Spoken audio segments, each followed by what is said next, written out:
Hoje é dia 12 de março de 2024 e este é o episódio 290 do podcast Ubuntu Portugal, o show sobre Ubuntu, software livre e outras cenas. O meu nome é Diogo Constantino e comigo tenho o grande Ciano. Tchau, companhia! E temos um convidado especialíssimo, o Giovanni Manghi. Olá. Olá. Sejam muito bem-vindos. Não sei o que é que te passou pela tua cabeça para aceitares o convite, mas pronto, vamos ver. Entretanto, já fomos falar um bocadinho mais contigo. O que é que andaste a fazer, Sr. Miguel? O que é que eu andei a fazer? Sim, esta semana. Esta semana não deu para fazer muita coisa, porque hoje é terça-feira e a semana começou há pouco tempo, mas semana passada estive a trabalhar à doida. Estás a ver se enganas quem? Sim, a ver se me engano a mim próprio. E pouco mais do que isso, não fiz muito mais. Fiquei a roer as unhas a semana toda. No domingo fui votar e na segunda fiquei deprimido. E agora cá estou com uma dose de barbitúricos em cima e bastante álcool para poder aguentar o que aí vem. Pronto, espero que tenhas encomendado um fígado novo. Vais precisar. Sim, vou encomendar um fígado à Lenovo, que eles fazem bons fígados, aquilo à prova de bala. Ok. Eu andei a comprar revistas PC Guia. Isto porquê? Porque a PC Guia perdeu a cabeça e passou... Ok. Parece um momento de desligar o Telegram, que senão vou ficar louco. Peço desculpa. Porque a PC Guia perdeu a cabeça e começou a publicar artigos sobre Linux à doida. Por isto, 2-3 artigos por cada edição. Uau! Da PC Guia.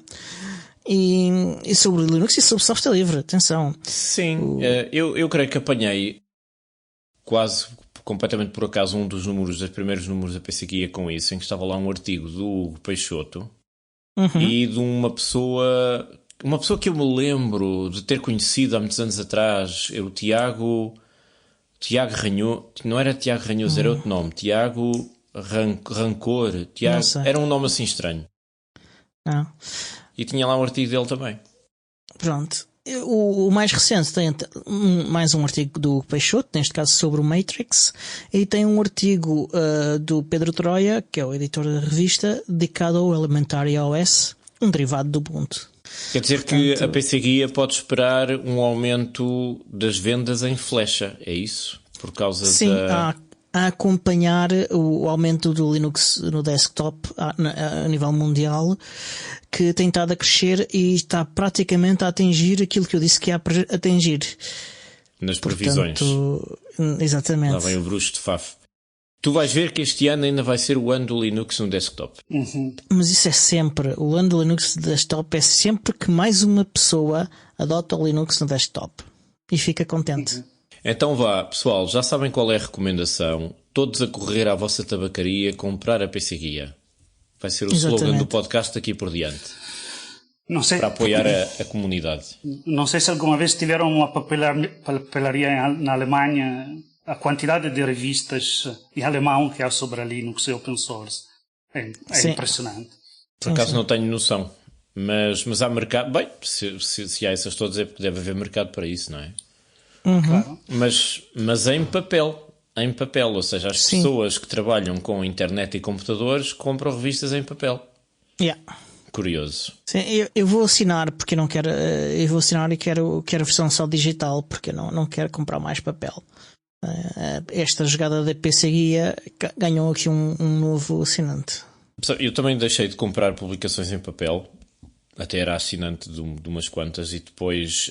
a acumulação é terrível e depois eu tenho pena de deitar fora, mas tenho de deitar fora, porque senão dou em dois. Eu tenho esse problema, eu tenho revistas com mais de 20 anos guardadas, e livros então, e bandas desenhadas, e até tenho com muito mais do que isso. Não, mas livros ainda é como o outro, agora revistas são difíceis de guardar porque... Geralmente só tem 2 ou 3 artigos que te interessam e o resto é um bocado de palha. Então... mas isso é porque tu compras revistas que não prestam. Eu compro revistas boas. Revistas eu tenho jornais. Revistas. Pronto. Eu não posso falar contra a acumulação de papel porque... Por razões que só estão visíveis em vídeo. Mas pronto. Isso não é nada. É o que eu tenho a dizer. Se algum dia vieres cá a casa... Isto é uma fração da tralha toda que eu tenho de cartar para cima e para baixo, e depois há mais ali na sala e não sei o que, é uma desgraça. Mas enfim, mais coisas. Então, isso foi a PC Guia. No sábado passado, eu e mais um elemento da nossa comunidade, o Bruno Marques, fomos à cidade que não existe, a Leiria, e estivemos num evento do EUC Code Week, organizado pelo Centro de Competências de Tecnologias de Informação e Comunicação entre o Mar e a Serra. Fomos lá, era um evento dedicado a professores dos vários níveis de ensino até o secundário, e estivemos lá a falar sobre software livre e Ubuntu. E foi muito interessante o workshop que tivemos a orientar durante a parte da tarde. Correu muito bem. E foi um público extraordinário, muito participativo, com perguntas muito inteligentes. Até mesmo as pessoas que pensavam que íamos para lá a falar do Ubuntu, do movimento social, saíram de lá interessadas no Ubuntu. Software livre. Houve uma confusão entre o Ubuntu, o sistema operativo, e o Ubuntu, aquele programa de empreendedorismo social para jovens? Não. Entre o movimento social criado na África do Sul, a filosofia. Certo. Isto acontece muito. Tu não fazes ideia, se calhar, porque não sei, acho que não vais ao Facebook agora, né? Mas eu sou um dos moderadores do grupo do Ubuntu Portugal. E aqui há uns tempos tive de pôr o grupo com aprovação individual de toda a gente que entra. Não a entrada, mas a participação. Porque tivemos uma crise de spammers gigantesca. E então eu tenho de inspecionar cada pessoa que entra no grupo e quer participar. Então vou ver o perfil de cada um. E 90% são professores ou mais. Sim, porque há uma iniciativa para jovens que se chama Ubuntu, qualquer coisa. Ubuntu Portugal. Academia de Jovens Ubuntu. É isso. Eu até sei onde é que é a sede, porque trabalhei lá perto. E epá, é uma coisa louca. Eles vão para lá para isso.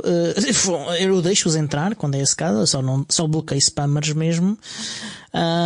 Mas vão sair de lá com uma injeção de software livre. E pronto. E estava muita gente nesse evento? Estava bastante gente. Além de software livre, quantificar assim em números, não te sei dizer porque eu cheguei, eu e o Bruno chegámos, já estava a decorrer e quando vocês chegaram veio-se toda a gente embora, é isso? Não, chegámos à hora da interrupção para café à meia da manhã. E estava um monte de gente dentro de uma sala a comer e a beber, e nós não conseguimos, não dava para perceber quantas pessoas é que eram. 50? Depois, 20? 30? Mais. Era mais gente do que no Saloon, nos encontros do Ubuntu em Sintra? Muito. Então pronto, já valeu a pena. Uma escala gigantesca, muito mais que isso. E então, os professores aprenderam muito, é isso? Os professores aprenderam muito e também ensinaram. O que é interessante porque no nosso workshop apareceram vários professores que já sabiam o que era software livre e já sabiam o que era o Ubuntu e o GNU Linux, e até já ensinam os seus alunos exclusivamente ou quase exclusivamente só com software livre e GNU Linux. E disseram até que utilizavam o Ubuntu. Que usam o Ubuntu nas aulas. E fiquei muito contente com isso. Eu ia dizer, isso é muito gramsciano. Pronto. Quer que isso pois, seja. Quem não perceber o que eu quero dizer, pesquise. Mas está lá. Pronto. E eu saí de lá muito satisfeito, o Bruno também. Voltámos, apanhámos uma carga d'água ao regresso, mas pronto. Foi um sábado muito bem passado. E esperamos que hajam mais. Alguns deles ficaram interessados e nós também dissemos que se nos convidarem voltaremos. Muito bem. E já agora queria só ver aqui nas notas se tu tens na agenda outro sábado bem passado, que será este sábado. Não, ainda não. Não sei se meti. Acho que então, não se quiseres, podemos referir isso no instantinho. Sim, já. Sim. É uma Assembleia Geral da ANSOL. Pronto. Sim, para os sócios. Que é sempre divertido. Isso será da parte da tarde em Lisboa. Os sócios podem ir ao site. Os sócios e quem não for sócio pode ir na mesma ir ao site. Não podem entrar na Assembleia Geral. E será no sábado, dia 16 de março, às 3 da tarde, no Makers in Little Lisbon. Durante a parte da manhã há evento do Centro Linux. Vai ser dedicado apenas ao grupo de estudo. Vamos continuar os nossos estudos de Git e GitLab. Portanto, apareçam e tragam as vossas dúvidas e tragam as vossas respostas também. E vamos aproveitar para esclarecer as dúvidas que ocorrerem e para avançarmos um pouco mais também no estudo. Sim, e se vocês potencialmente vierem de uma outra região do país, não se esqueçam de trazer iguarias regionais para partilhar com os vossos companheiros. Portanto, é verdade. Era simpático. Também concordo com isso. E vinho, queijo, essas coisas. Quero ainda mencionar que tu finalmente encontraste o Firefox View no teu browser. É verdade, passei a semana toda a tentar corrigir esse problema, que é um problema gravíssimo que me afeta terrivelmente e tem enormes consequências na minha produtividade. Sarcasmo. Estive à procura, depois de muita insistência do Diogo, do atalhozinho para as abas do Firefox, aquela coisa que agrupa as abas todas e isso tudo. E eu não estava a ver isso em lado nenhum. E depois estive a fazer aquilo que se chama em português o troubleshooting com o Diogo. E fui às opções de personalização do Firefox e lá estava ele na lista de atalhos. E coloquei aquilo.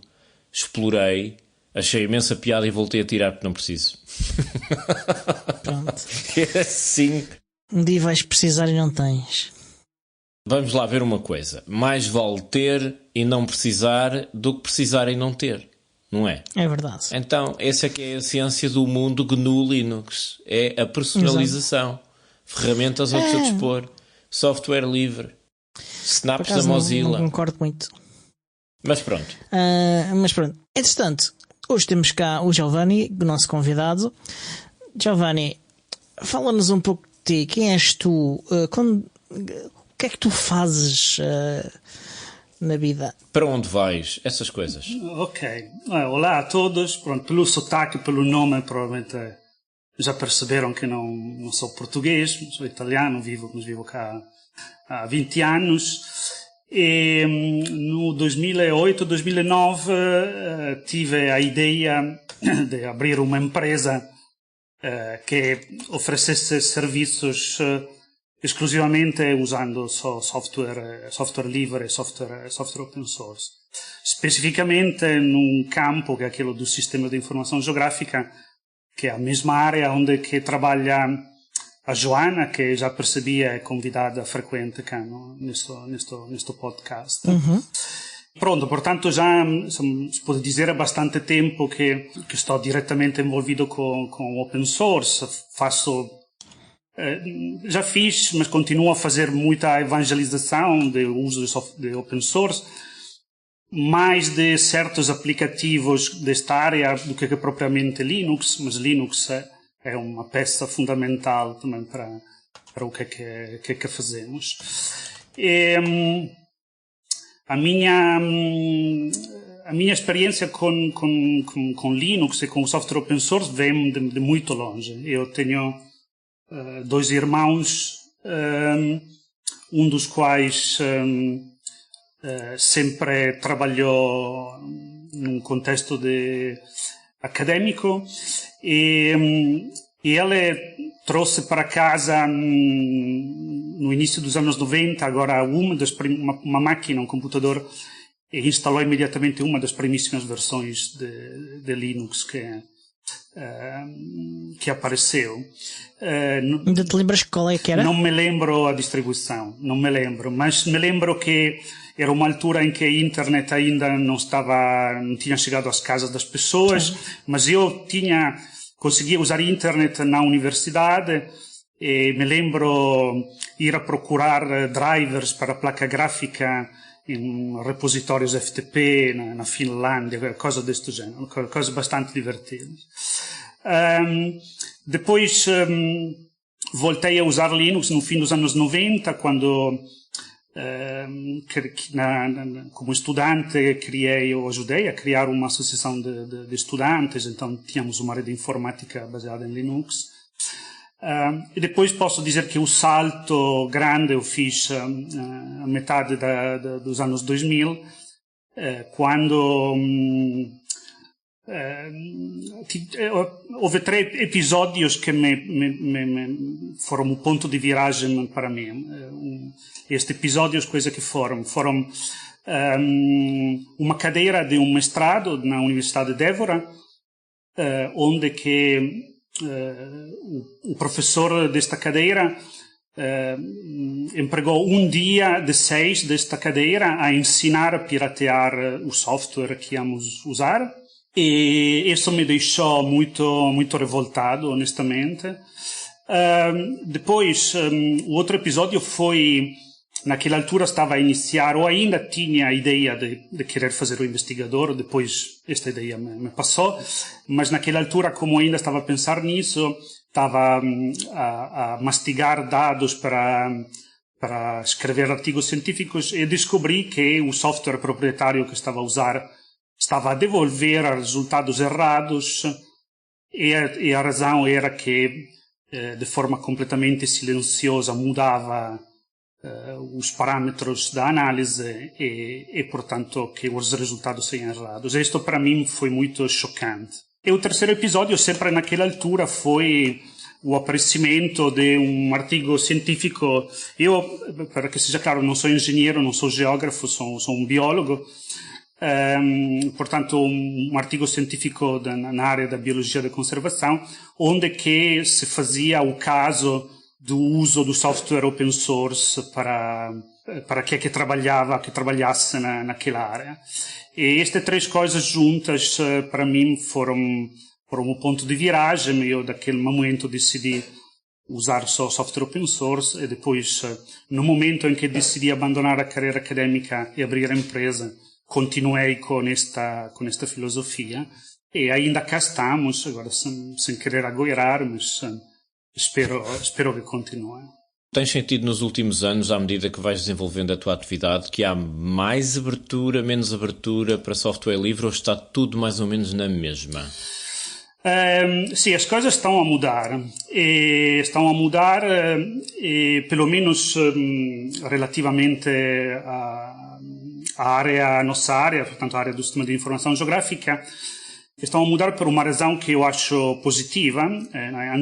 Antigamente, portanto, que se aproximava ao sistema de informação geográfica open source, o fazia quase só exclusivamente por uma razão económica.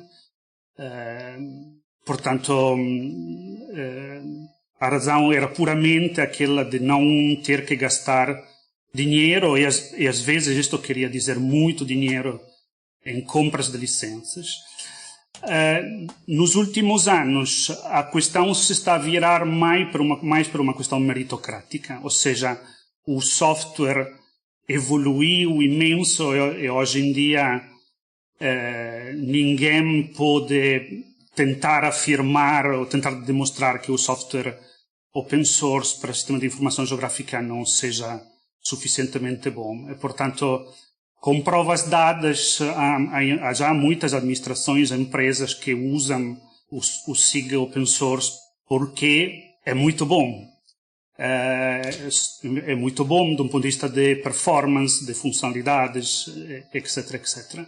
Agora, ou seja, as pessoas preferem-no por causa da qualidade, não é por causa do preço. Sim. Ok. Deixa-me só voltar aqui um bocadinho atrás, porque nós estamos a avançar muito, mas este fim de semana fez-me lembrar que às vezes as pessoas não têm os conhecimentos que nós temos. E já aqui falámos de sistemas de informação open source, informação geográfica open source e SIG. E se calhar o melhor é começarmos por explicar o que é isso, porque pode ser que haja muita gente na nossa audiência que ainda não sabe. Sim. Só um instante. Então, é fácil. Um sistema de informação geográfica é um sistema que analisa informação que é geográfica. Não é mentira. Mas um sistema de informação por si só é muito mais do que isso. Mas pronto. Sim. é um bocado mais do que isso. Assim, é sempre um bocado complicado explicar do que é que se trata, mas fundamentalmente sim. São um conjunto de software que podem ser desktop, podem ser server, podem ser web, podem ser bibliotecas que servem para manusear a informação geográfica. E como a informação geográfica hoje em dia é presente quase sempre em qualquer área de negócio ou até para nas administrações públicas, o SIG se torna uma ferramenta fundamental. Pensa, para simplificar, para quem não percebe nada, pensa em mapas, não só mapas, mas sobretudo mapas, com camadas de informação associadas ao mapa e cruzamento de dados dentro desse mapa de referência. Por exemplo, é um bocadinho... seria o OpenStreetMap seria um bom exemplo de um SIG, ou uma coisa baseada em SIG? O OpenStreetMap é um dataset, é um conjunto de dados que depois pode ser usado dentro de um SIG. E dentro de um SIG a informação geográfica pode ser usada por muitíssimas razões diferentes, porque, por exemplo, tu queres criar um mapa para ser depois impresso num livro, ou se calhar queres usar a informação geográfica um dataset com OpenStreetMap para criar uma aplicação que calcule rotas, ou quer usar informação geográfica para fazer uma análise que diga quais é que são as áreas mais a risco de um certo tipo de fenômeno. Por exemplo, os incêndios florestais, que sabemos ser uma coisa muito muito relevante por estes lados, não é? Portanto, a informação geográfica pode ser usada para muitíssimas coisas diferentes, não é? Uma empresa que tem presença no todo o território pode usar certos dados para perceber melhor qual é que é o sítio melhor onde quer construir uma nova loja, não é? Portanto, chamado geomarketing ou coisas do género. Portanto, a informação geográfica tem muito peso hoje em dia. Mas, se eu não estou enganado, os maiores consumidores de SIG em Portugal costumam ser as câmaras municipais e as comunidades intermunicipais para fazer planeamento urbanístico e coisas assim, não? Bem, sim, eles são grandes consumidores porque têm obrigações deste tipo. Portanto, este tipo de entidades não escapam à necessidade de ter um gabinete SIG. Às vezes há câmaras municipais que são muito pequenas e que delegam isso por completo às associações de municípios, mas o caso mais frequente é terem gabinete SIG. Ainda muitas são viradas ou são escravas, pensem nisso como quiserem, do software proprietário, mas há já muitas que, por várias razões, se viraram ao open source. E, como disse, se está a tornar uma coisa meritocrática, que é uma coisa muito positiva, muito boa.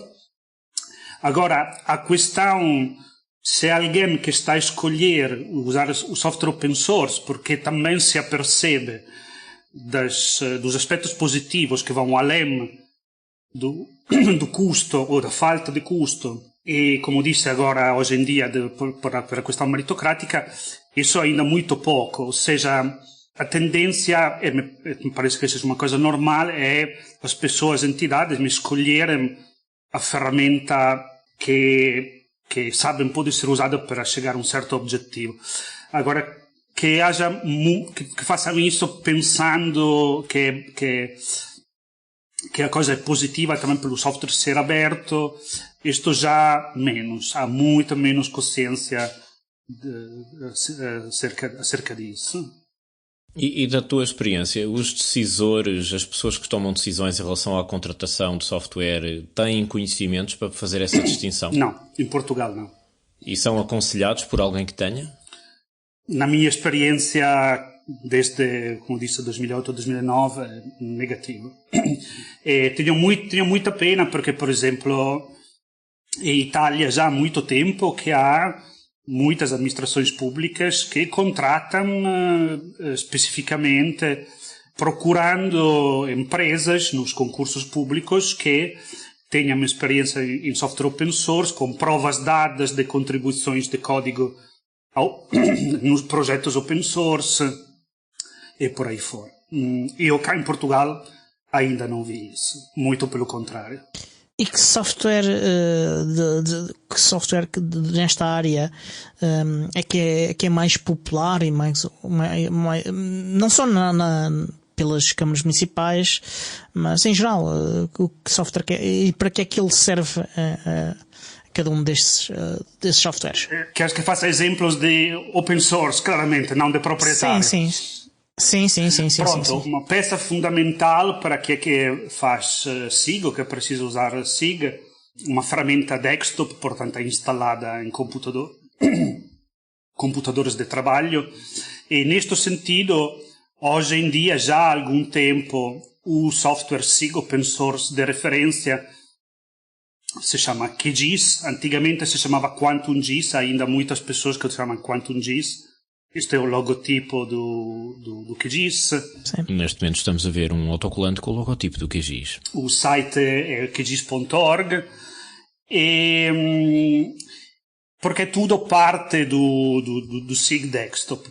Parte, ou melhor, digamos assim, que a grande maioria das pessoas que fazem SIG precisam usar SIG Desktop. E QGIS se tornou o mais popular. Há uns anos atrás havia outras alternativas open source que foram aos poucos desaparecendo. Foram desaparecendo por uma questão de seleção natural. Seleção natural porque estes outros projetos não assentavam em modelos de desenvolvimento que eram realmente open source. E a meu ver, portanto, isso fez de forma que o QGIS, que assentava em princípios realmente open source, realmente abertos, foi o que se destacou e que saiu vivo deste processo de seleção natural. Portanto, foi um processo darwinista aplicado ao software livre. Correto. Os outros foram comidos por um predador ou não conseguiram reproduzir-se? Não, não foram comidos pelo que diz. Não, isso seria errado dizer isso. Acho que escolher uma estratégia evolutiva que não era sustentável. Era um beco sem saída do ponto de vista evolucionário. Correto, okay. Correto. O que diz é o software SIG Desktop de referência, sendo que já há algum tempo tem também uma componente server, e uma componente web, e uma componente mobile. Portanto, na verdade, hoje em dia é um conjunto de plataformas que funcionam a vários níveis para criar um ambiente integrado de trabalho SIG e de recolha de dados e de publicação de dados online e por aí fora. Mas o QGIS não é o único software, embora provavelmente seja o mais conhecido, e digo eu, provavelmente até o mais importante. Nós vamos ver, existe uma associação internacional chamada OSGEO. Se calhar a Joana já falou desta associação algumas vezes. Sim. Esta associação nasceu com o intuito de promover e, de certa forma, certificar projetos SIG open source.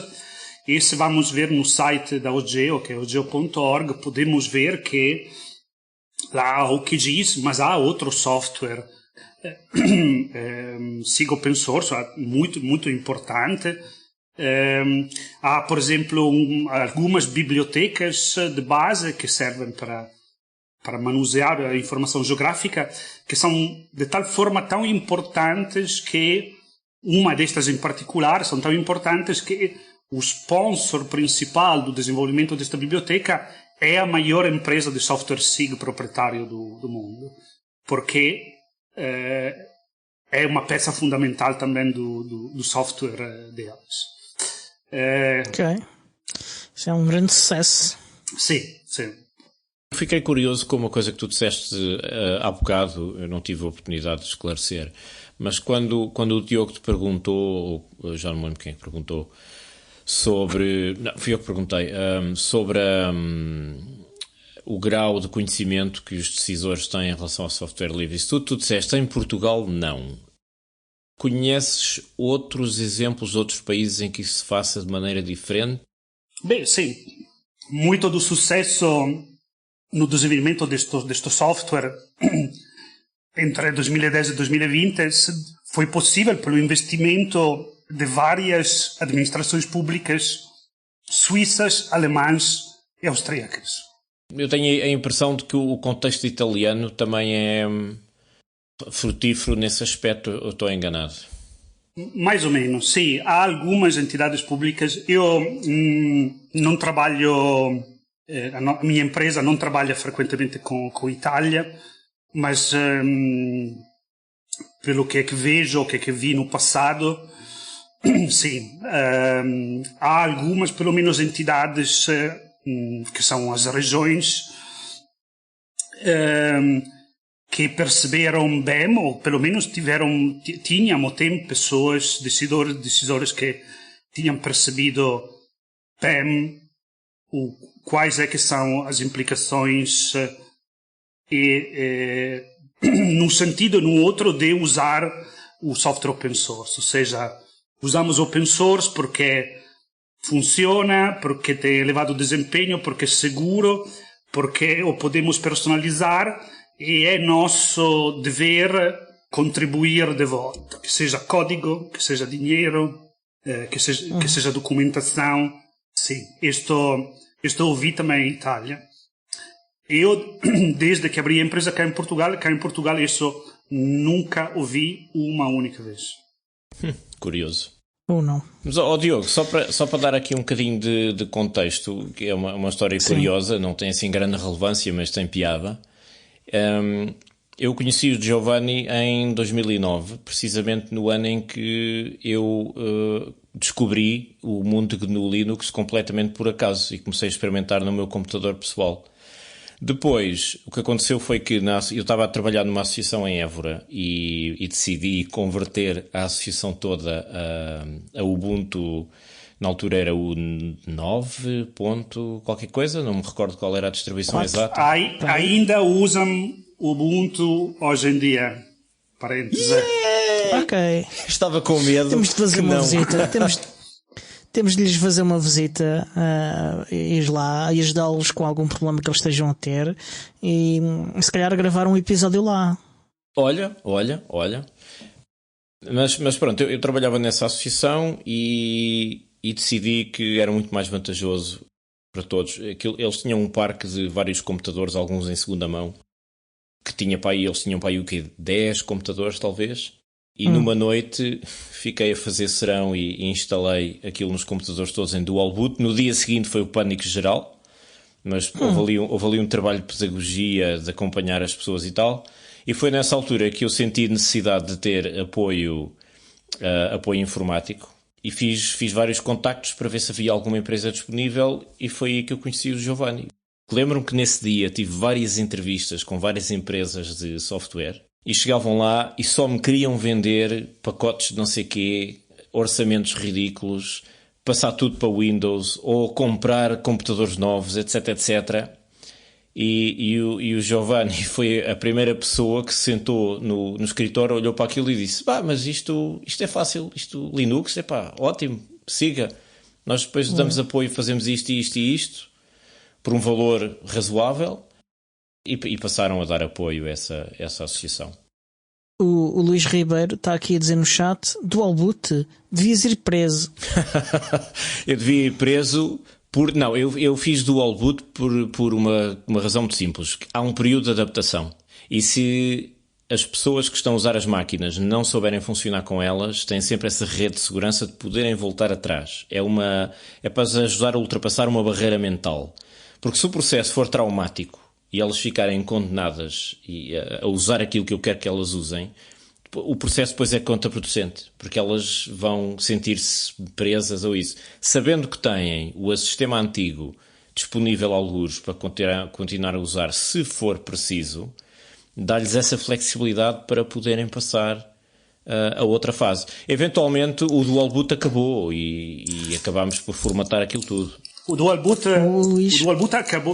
acabou, Miguel, te posso dizer que acabou, talvez já nos teus tempos. Já há muito tempo não querem saber do Windows. Ótimo.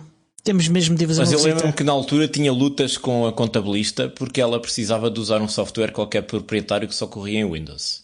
E foi um braço de ferro. Agora não sei Então, qual é a olha, situação. Marquem lá aí uma visita. Eu não sei se eles estão abertos ao sábado, por exemplo. Não. É cá em Évora a associação. Olha, Ok, mas olha que se calhar ainda podias visitar a Universidade de Évora, fazias assim um episódio especial. Sim. Eles ainda têm um departamento de informática que faz umas coisitas. Também tenho família na Universidade de Évora. Portanto... É, perfeito. Entre as outras coisas, este departamento de informática da Universidade de Évora são completamente abertos a este tipo de eventos sobre open source. Sim. Há 2 semanas nós tivemos com a Joana uma semana inteira na Universidade de Évora a fazer um code sprint de coisas de sistema de informação geográfica, e foi o departamento de informática que nos acolheu e foram super contentes de ter lá pessoal da Apache Foundation e por aí fora. Aliás, agora eu estou-me a lembrar que antes da UbuCon Europe em Sintra, quando ainda se estava a preparar a UbuCon, eu cheguei a contactar a Câmara de Évora para propor que a UbuCon Europe se fizesse lá, mas entretanto acabou por cair em saco roto. Entretanto Sintra confirmou primeiro e então fomos para Sintra. Mas a Câmara de Évora são proprietários de ASE. Que pena. Que pena. Mas sabes o que é interessante? A Universidade de Évora criou uma distribuição de GNU Linux. Sim. Como é que se chama? Alinex. Vá lá, não lhe chamaram Evorix?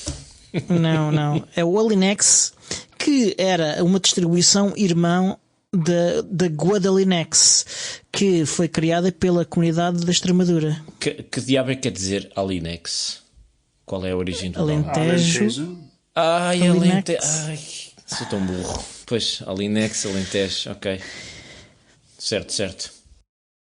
Está bem, muito lindo. Portanto, é uma universidade e que teve também ligações à comunidade BSD também. Há um grande historial da Universidade de Évora com o software livre. Da tua experiência e daquilo dos contactos que todos fizeste ao longo do país, etc., nós falámos agora de dois sítios em Évora onde a coisa vingou, mais ou menos. Tu conheces mais algum caso de sucesso, entre aspas, um bom exemplo da adoção de software livre em Portugal, que tu achas que seja digno Aliás, idealmente de software livre de informação geográfica. Ou outro qualquer. Não, idealmente este, que é os que estamos a falar aqui, se for o caso, claro. Posso dizer que raramente os servidores são Windows, são quase sempre Linux. No desktop vejo Linux raramente, mas nos servidores, como podem imaginar, é exatamente o contrário. Agora, em termos de adoção de software open source específico para aplicativos SIG, posso fazer muitos exemplos importantes, portanto, entidades como o Centro de Investigação Geoespacial do Exército, a Direção-Geral do Território, muitas empresas, comissões de desenvolvimento regional, câmaras municipais, e por aí fora. Sim. Ótimo. E isso depois a nível nacional, mas depois há exemplos importantes também lá para fora. Por exemplo, sabemos por vários meios que, por exemplo, a Google, uma parte inteira da infraestrutura do Google Maps assenta em software SIG open source. A Microsoft permite fazer o deploy de SIG open source no Azure. Pronto, há exemplos importantes de empresas gigantescas do setor do IT que usam SIG open source. Sim, eu estava a pensar, sim, pronto, aqui em Portugal se havia assim casos que nos dessem esperança de que as coisas podem ser bem feitas e bem implementadas também. Mas este casos existem. Qual é que talvez seja o problema? Que é que decide usar o software open source, e isto inclui também o SIG, não deixa um rastro, digamos, chamamos assim, na base de dados das compras públicas. E cá em Portugal, ou seja, não tem visibilidade, é isso? Não tem visibilidade. E cá em Portugal parece que os maiores, os craques maiores, são considerados os que gastam mais. Não é? Portanto, os bons, os mesmo muito bons, são os que gastam muito dinheiro. Que encontramos no base Gov.pt. No base Gov.pt tu não encontras contratos de compras de licença open source, porque frequentemente o software não tem custo de licenciamento. Mas não encontras contratos de prestação de serviços e suporte, por exemplo, ou desenvolvimento? E não mencionam que é para suportar-se software open source? Quando acontece, sim. Nós, na nossa empresa, temos vários contratos de assistência, específicos de assistência, para o uso e implementação de software open source. Mas, comparativamente com os valores gastos em compras de licenças, é uma gota no mar. Sim. Ok. O que é fixe, porque nós sabemos que é usado frequentemente pelos defensores de software proprietário que o custo total de operar sistemas open source que é tão ou mais caro do que o proprietário. E o que nos estás a dar é um exemplo precisamente do contrário. Miguel está quieto. Não, é um argumento que é possível que este caso aconteça. Eu, ao longo dos anos, encontrei alguns casos destes, mas na grande maioria dos casos não é assim. Eu encontrei casos de, por exemplo, administrações que estavam de tal forma presas, entranhadas com o software proprietário, que só pensar numa migração ao software open source ia custar, só planear isso ia custar N vezes mais do que gastava naquele momento. Mas sim, a mudança é sempre é fácil perceber que pode ter custos muito elevados. Mas a mudança isso é um custo. Mas a mudança não é uma despesa, é um investimento. Não, eu acho que é um custo que se pode imputar ao custo de ter utilizado o software proprietário. Pois, olha, boa. Porque faz parte do ciclo de vida do software. O software tem um ciclo de vida que vai que começa quando começas a adotá-lo e que acaba quando o descontinuas. E preparar para descontinuar implica custos. É um dos custos escondidos do software proprietário, sim, a descontinuação. Certo. Olha, eu queria só mencionar aqui brevemente que o Giovanni me ensinou imensos insultos em italiano. Posso usá-los? Não. Porco.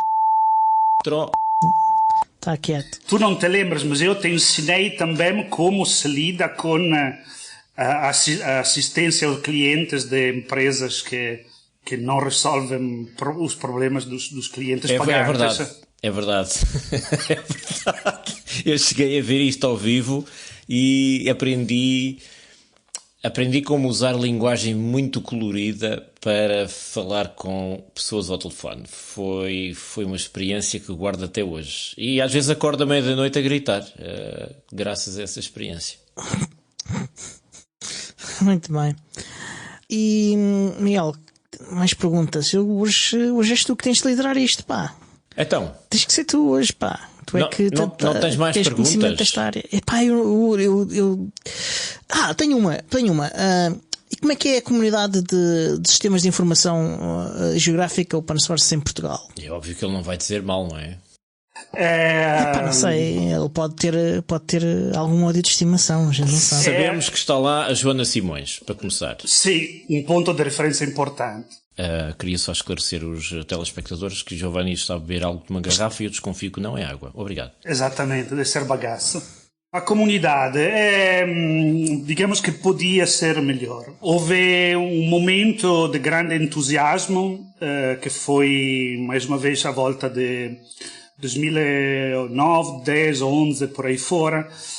E depois as coisas foram abrandando muito, que é um bocado uma pena.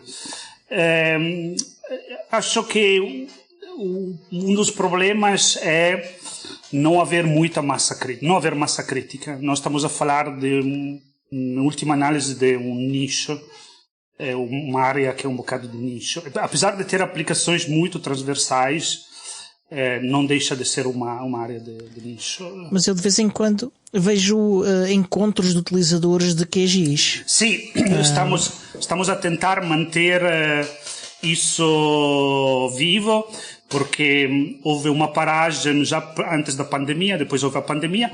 O ano passado organizamos o encontro em Évora, correu muito bem. Eu acho que depois de alguns anos de pausa, as pessoas sentiram uma necessidade de se voltar a ver de pessoa, e tivemos apresentações muito importantes, também de peso, até de empresas importantes. Por exemplo, a Navigator foi a apresentar, okay. E pronto, entidades do setor. E este ano vamos repetir, estamos a decidir a data, será em maio, e este ano vai ser em Beja. O ano passado foi em Évora, e este ano vamos tentar fazer em Beja. Desde sempre... Gosto da forma correta como pronuncias Beja.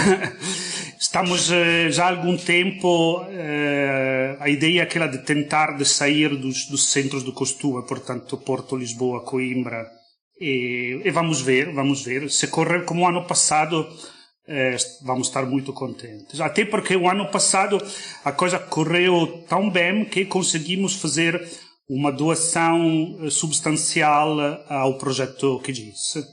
Foram okay. Alguns milhares de euros de doação. Ótimo, isso é um muito bom sinal. Estou curioso, a Navigator usa o QGIS para quê? Para gerir a sua floresta? Bem, sim. É floresta entre aspas, plantação de eucaliptos. Aquilo não é bem uma floresta. Correto, Miguel, concordo contigo.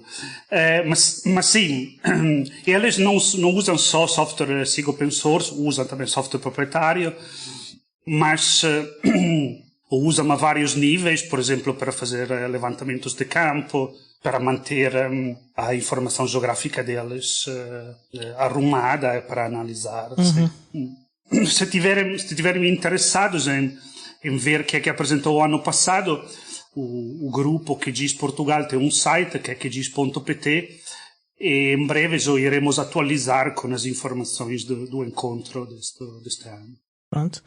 Espero também ver-vos outra vez na Festa de Software Livre em Aveiro, em outubro. Vou lá estar com certeza, como o ano passado, porque eu gostei muito do evento, mas vou participar. Minha ideia será participar de uma forma diferente, mais ativa. Não sabia bem como é que era a festa, como é que funcionava. Agora que percebi melhor o conceito, vou aí tentar de fazer uma proposta de uma coisa mais interativa. Ótimo. Então, ótimo. É isso. Não sei se já falaste com alguém da organização, mas se ainda não falaste, depois podemos falar sobre isso. Já há datas para isso, não é? Sim, já. Sim, datas senhor. E locais. Já há datas, já há site, portanto, e estamos a tentar fechar com as comunidades as participações o mais cedo possível para podermos continuar depois com os aspectos logísticos da organização. Queres só relembrar as datas, se estiveres aí à mão? Deixa-me só confirmar, porque eu não me lembro de cor. É festa 2024.softwarelivre.eu, o site, e as datas são 11 e 12 de outubro. Era o que eu te sabia, mas portanto, só para ter certeza. Quando tivermos eleições outra vez, não é? Não, as eleições vão ser depois disto, porque nesta altura eles estão a começar a apresentar o Orçamento de Estado. Ok, então do Estado. Calha bem, porque assim podemos enviar o o voto antecipado pelo correio e podemos votar antecipadamente e depois vamos à festa de software livre. Pode acontecer mais um debate com políticos e desta vez um mais interessante, porque tem havido falta de debates na área do digital. Nós até tivemos sim, por acaso é verdade. Nós até com os partidos. Análise com os partidos. De programas de partidos Nós políticos. fizemos análise de programas, mas isso é diferente de fazer um debate. Certo. Mas na festa de software livre deste ano estiveram lá uns políticos a... Sim, mas tiveram de fugir pois. antes do fim, antes das pessoas lhe fazerem perguntas e... Sim, é um facto que os archotes e as forquilhas não ajudaram. E aquela pessoa ensanguentada que estava a segurar a cabeça de outra pessoa, depois de ter sido guilhotinada, assustou um bocadinho os presentes. Os políticos. E houve muitos que nem sequer tiveram a coragem de responder a convites, não é? Eles perceberam logo ao que é que vinham, não é? Pois. Mas enfim, temeram eu acho que até fomos muito justos.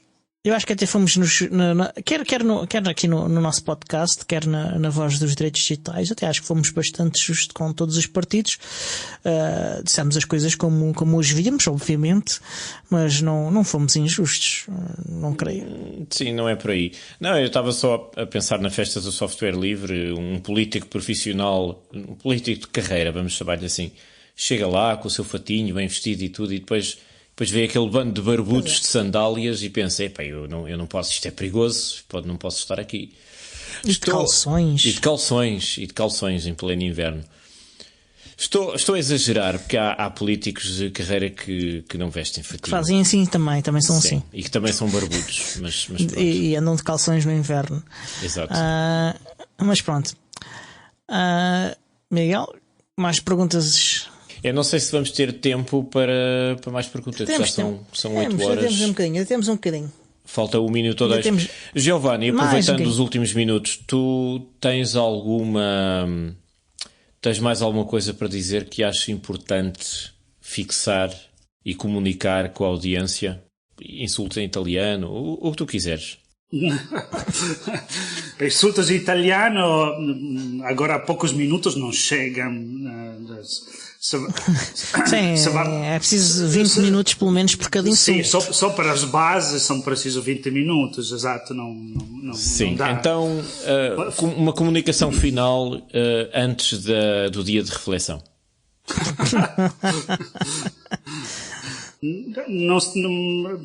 Me apanhas um bocado assim de desprevenido, mas eu acho que estão a fazer um... Eu posso te ajudar. Sim, força. Eu posso te ajudar. Onde é que tu vês o futuro do próximo do software de informação geográfica? Que evoluções é que estás à espera que ocorram este ano? Este ano, se calhar, não muito. Agora, a grande incógnita para nós, para esta área, como para muitas outras áreas, é saber como as plataformas de inteligência artificial irão entrar, de que forma, se, quando e de que forma. Eu acho que a grande incógnita passa por aí. Já há alguma coisa, né, nessa área? Ma de concreto que eu tinha visto, não. Há muitas ou algumas entidades que dizem que já estão a fazer coisas com inteligência artificial, com informação geográfica. Por exemplo, se está a fazer um novo cadastro rural em Portugal e fizeram com software proprietário, uma plataforma baseada em software proprietário, e andaram a contar a todos que esta plataforma vai usar inteligência artificial. A verdade é que ainda não se viu nada de concreto e que, se vamos ver, estes dados neste momento são uma porcaria... Vaporware, como se costuma dizer. Terrível. Mas se calhar nos irão surpreender de alguma forma, não sei. Eu acho que até agora, nesta área, a inteligência artificial entrou só porque é uma palavra, como é que se chama em inglês? Uma buzzword. Uma buzzword e não ainda com nada de particularmente concreto, mas seria estúpido ignorar o que é que se está a acontecer. Eu só de recente iniciei a experimentar com o ChatGPT, a fazer questões que têm a ver com SIG, e fiquei boquiaberto. Ok. E quanto o Open Source Institute, a iniciativa, aliás, está a tentar criar uma definição de inteligência artificial open source. Há alguma coisa em particular que te preocupe numa definição de inteligência artificial open source? Não sei, acho que a minha preocupação por enquanto é aquela de muitos, ou seja, que todos os processos que estão por trás dos modelos de treino e por aí fora, que sejam transparentes, porque se não forem, realmente não sei quando é que isso irá parar. As aplicações, por exemplo, que já se vê há vários tempo, não é, de geração de fake, de áudio, de vídeo e por aí fora, é um bocado assustador. Assim. Ok. Olha, estamos aqui a chegar ao limite do nosso tempo para hoje. Tenho uma última pergunta que se responde então, com 2 palavras. Que sistema operativo é que tu usas e onde é que estavas no 25 de Abril? Então, no 25 de Abril estava com a minha família, com os meus filhos, não, diz do 74 ou do ano passado? Ok. De 74 e de 40 e... Quanto é que foi? 45, 45. É que na Itália o 25 de Abril acho que também é feriado. Eu sei. Pois é. Isso eu sei. Que distribuição uso? Então, eu passo muito do meu dia à frente do terminal da consola de servidores Linux. Os nossos servidores são todos Ubuntu Server. No escritório nós usamos... eu usei para muitos anos KDE, portanto Kubuntu. Eu acho que estou com muita vontade de experimentar Plasma 6, mas nos últimos 2 ou 3 anos estamos a usar o Mint. Muito bem.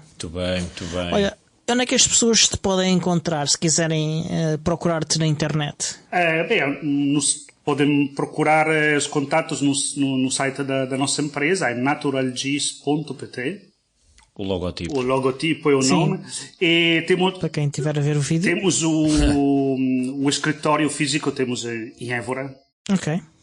Olha, muito obrigado por teres vindo falar connosco neste episódio. Havemos-te convidar de novo. Aliás, tenho um desafio para ti e para a Joana, que é fazerem uma espécie de estado do Open Source GIS cada ano. Se tiverem coragem para isso, fazer um episódio em que vão contando a evolução desta área e assim conseguimos ir acompanhando todos os anos para onde é que estamos a ir. Sim, eu aceito. A Joana é perfeita para isso. Ela é autenticamente uma craque desta área. Para que, pronto, eu acho interessante, porque realmente é um exponente conhecido na área do sistema de informação geográfica e, portanto, sim, aceito com muito gosto. Olha, mais uma pergunta que vem aqui do chat. Estão a perguntar se vocês dão formação. Sim, nós damos formação. Nós damos muita formação. Quando abrimos a empresa, não era nosso objetivo dar assim tanta formação como acabamos para dar, mas por causa das nossas competências damos muita formação. Temos formações abertas ao público em geral, remotas e presenciais, e fazemos também formações particulares. Ok, então olha, quando houver essas ao público em geral, diz que nós ajudamos a divulgar. Ok, agradeço. Pronto. E olha, de resto então dizer que este show é produzido por mim, Diogo Constantino, pelo Miguel, pelo Tiago Carrondo e é editado pelo Alexandre Carrapiço, o Senhor Podcast. E até para a semana. Ciao. A domani, compagni.